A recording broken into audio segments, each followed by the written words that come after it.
Napaka simple-simple lang po 'to gagamitin mga brad.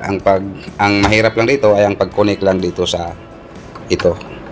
Kung ano lang po ang number dito, yan po ang lumalabas sa design na tahi. Ayan, yan.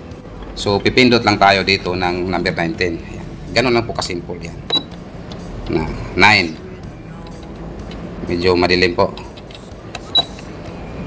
Tulad ng ganyan, number 19.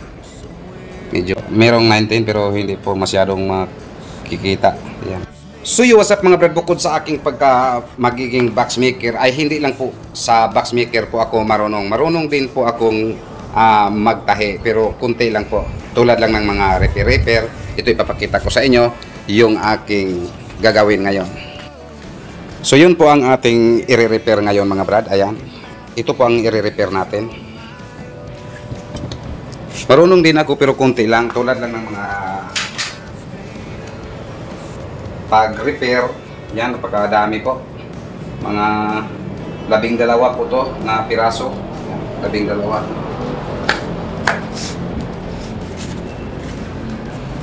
At ito po ang makina na gagamitin natin sa pagtahi, yung portable. Yan. Napaka simple-simple lang po to gagamitin mga brad. Ang mahirap lang dito ay ang pag-connect lang dito sa ito.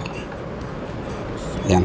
Ang dami pong mga design kung ano po ang gusto natin na design. Yan po. Tulad ng kung ano lang po ang number na pipindutin mo dito. Kung ano lang po ang number dito, yan po ang lumalabas sa design na tahi. Ayan. Yan. Tulad ng ano to, number 19. So pipindot lang tayo dito ng number 19. Ganun lang po kasimple yan. Na 9. Medyo madilim po. Tulad ng ganyan, number 19. Medyo madilim po. Yan. Medyo merong 19 pero hindi po masyadong makikita. Yan.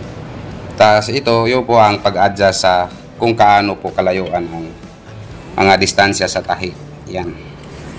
Ito, kung gusto mong malakas, ito i-pull. Tulad nito, naka-pull.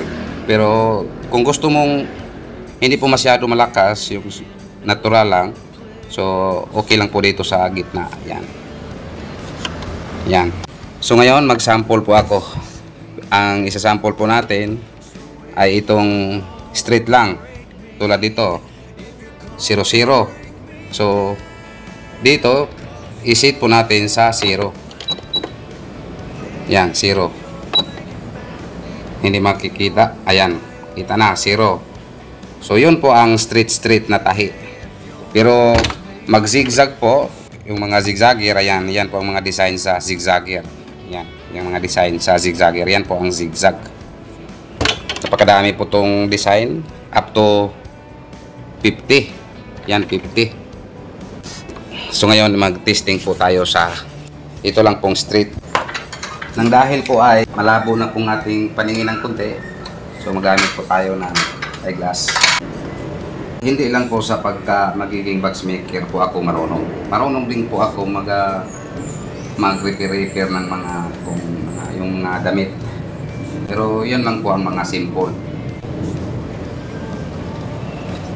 Nagkasit po sa pull.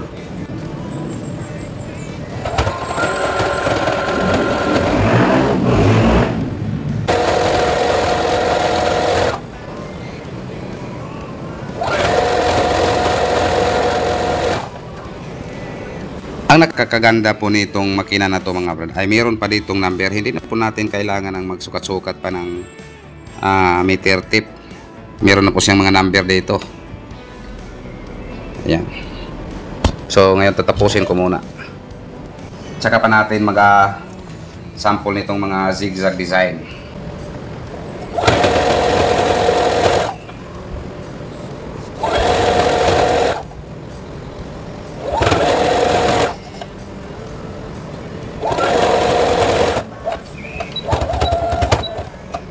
Yan. Ito po ang lock or paatras. Yan po ang paatras niya. Ito po ang tingnan niyo ang karayom niya. Yan po ang karayom. Down. Yan. Ito po ang sa karayom, up and down. Yan, tingnan niyo yung karayom. Sabay tingin niyo dito sa aking daliri. Yan. Yan. Up, down. So, ito-try ko yung backward.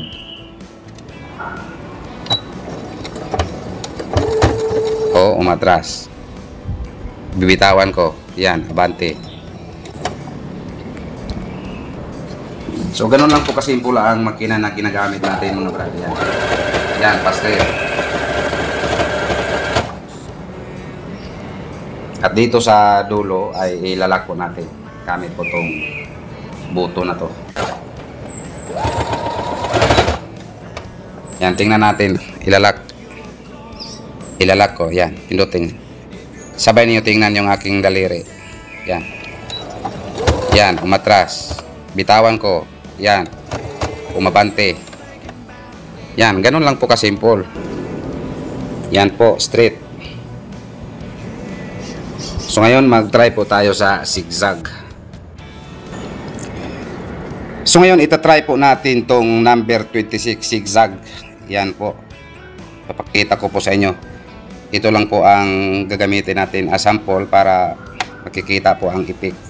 So ipindot po natin ang number 26 yata. So dito mag-sit po tayo ng 26. Sa pag-sit dito ay dito up and down lang po. Or negative, positive. So yan, nakikita nyo number 9. So down pa tayo or yan. So 26, number 6. So ito i-up po natin. Sorry, lagpas po. Yan, naka 26 na. So itatry na natin. Ayan, testing po tayo ulit. Ang pagpabilis po dito mga brad ay depende po sa pedal, sa paghatak natin. Ang nakakaganda po dito ay meron po siyang sariling cutter. Ayan, iganon mo lang. Yan, o dito. Yan. Yan. Tapos hilahin. Yan.